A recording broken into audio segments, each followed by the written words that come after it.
Disclaimer. This video is only made for educational purposes, and it includes some stuff you might don't want to hear about. If you are a soft-hearted person, you can skip this video. Hey guys, welcome back to my YouTube channel. This is Mr. Uncanny. I post daily uncanny and mystery videos. Make sure to subscribe to my channel to not miss any creepy content like this. Anyways, so apparently you guys are here because you don't know the story behind these pictures. In July 2013, 26-year-old Nico Jenkins finally walked out of prison after serving more than 10 years on carjacking. But within just a month of his release, he committed the 4 murders that now have him awaiting a death sentence. The first 2 murders came on August 11th, when Jenkins randomly shot 2 strangers, Juan Uribe Pena and Jorge C. Cajiga Ruiz, who'd been sitting in their car, and then robbed them. The third victim, Curtis Bradford, died of gunshot wounds in a garage on August 19th and was the only victim that Jenkins knew they'd met in prison. The final victim, Andrea Kruger, died after being shot by Jenkins on the street on August 21st. And when police picked up Nico Jenkins on an unrelated charge of making terroristic threats on August 30th, but also had surveillance footage and ballistics evidence implicating him in the Kruger killing in hand, he made their job easy and simply started confessing a few days later.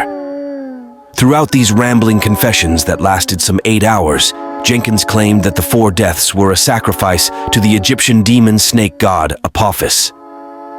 "This is going to be a long night," he said. "When we're here talking, it just comes out like a computer."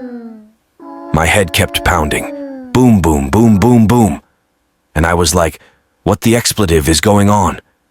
"And the demonic forces just attacked me," Jenkins said of his troubled mental state leading up to the first murder. "I can't sleep 36 hours at a time until I did the first one."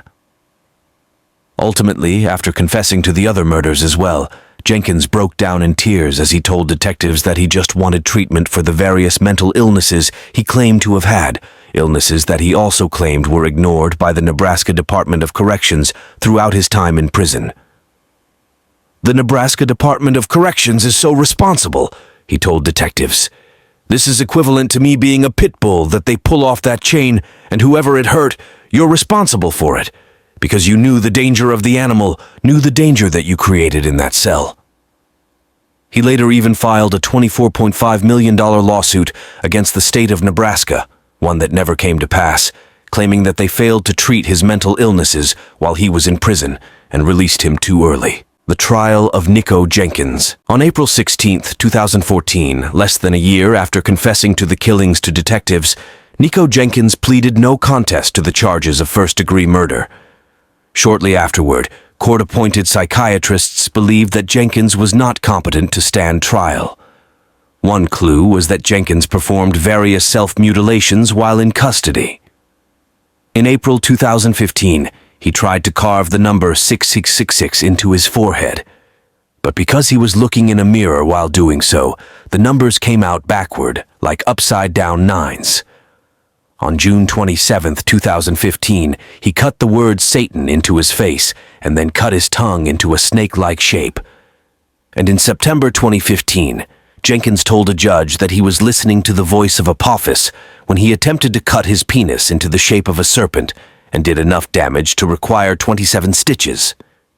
Despite such episodes, the courts did eventually determine that Nico Jenkins was fit to stand trial, despite the fact that he'd had decades of mental problems. Lifetime prisoner Nico Jenkins' legal troubles started when he was just 7, when he was caught bringing a loaded gun to school.